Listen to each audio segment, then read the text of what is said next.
Hello everybody, welcome back on our YouTube channel. Here we go again. We're going to start with a new season of videos that we're going to publish here. And today we're going to start with a very interesting kind of topic, which is chocolate versus wine. Obviously, we know that it's been a while since the last video.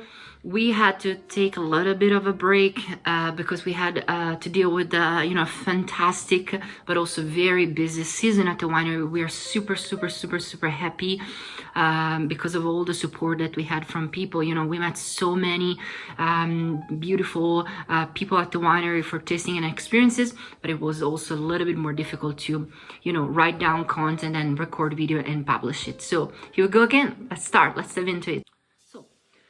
The general advice is to choose a wine with a strong assertive flavor that can stand up to the intensity of the chocolate without letting it cover it too much.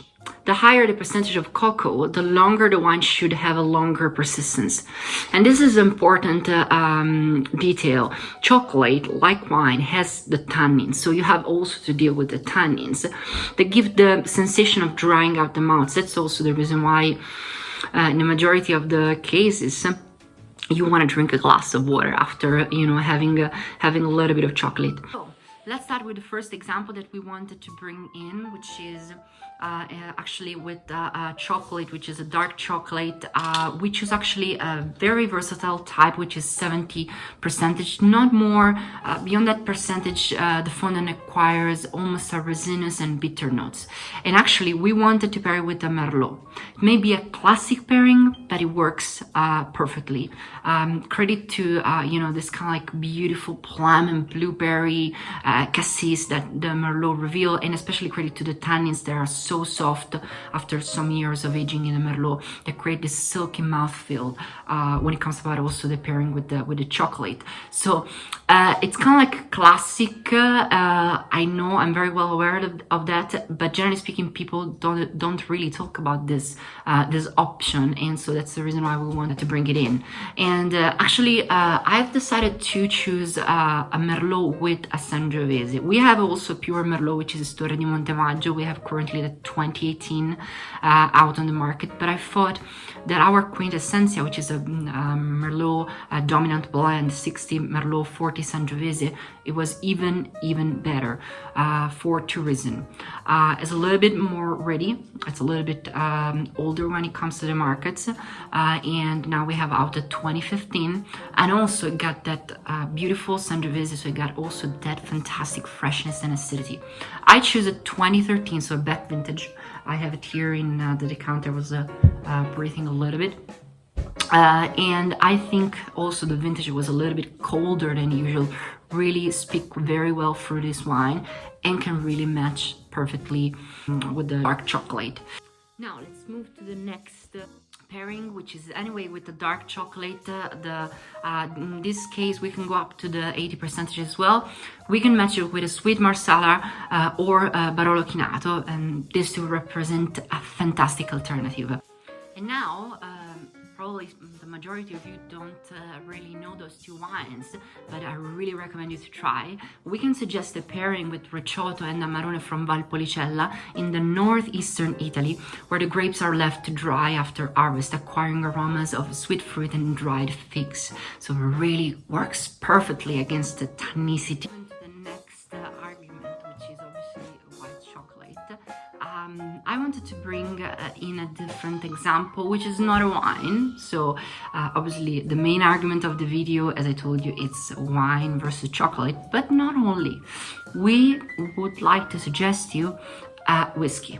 So like whiskey, chocolate comes in a multitude of varieties, flavor and origin. So, you should make 100 videos just to speak about that topic. But in general, what I want to tell is that the two can work in harmony, playing synergetically and sweetening any harshness.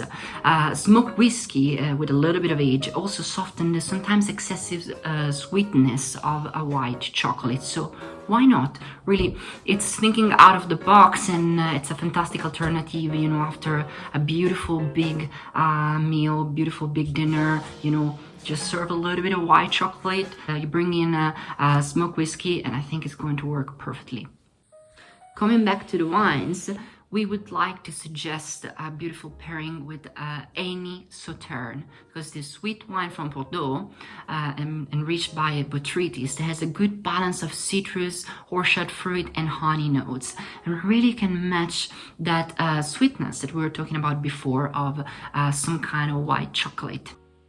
And now, what about milk chocolate? Well, with Zinfandel or Merlot varietals, could be really a fantastic pairing. The Zinfandel has a moderate tannins and fruit such as ripe raspberry, blackberry, spices, and tobacco. Merlot, because they have often this cocoa note present that harmonize very well. In our Torre di Montemaggio, the 2018, you know, it's a very good example of a Merlot that has this beautiful cocoa notes. This is something that is coming from the big tank where we actually ferment the wine Tino Troncoconico that we used to ferment that specific kind of Merlot. Another beautiful pairing that we would like to suggest with milk chocolate is with fortified wines from Greece, such as Mouvro d'Afre from Patras, with aromas of dried fruits, nuts, and bittersweet caramel. I think the words of fortified wines from Greece, it's definitely a word that I would like to explore more. I know very little. I think in general, when it comes about Italians, we know very little when it comes about that part of the world in terms of wine, and this is something definitely I want to explore a little bit more, because it really works, especially with the milk chocolate.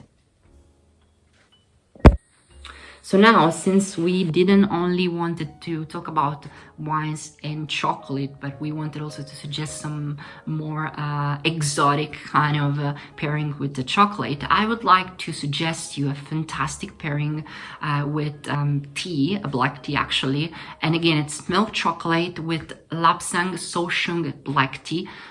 Precious with its complex notes to the smoking on coniferous woods, which I think it's perfectly balanced with that type of chocolate, with the milk chocolate, and it's probably, you know, whole world first of all to discover, and it's a real exotic experience.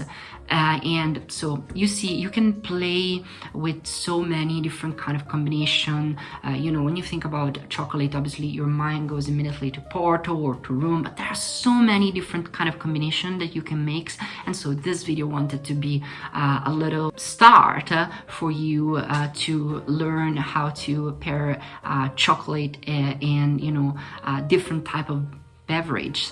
And so I really hope that you will experiment and that you will have a lot of fun. Obviously, I will leave in the description the list of the, you know, pairings that we covered, and maybe also something more. So if you want to read and explore more about it, obviously you will have all the necessary information.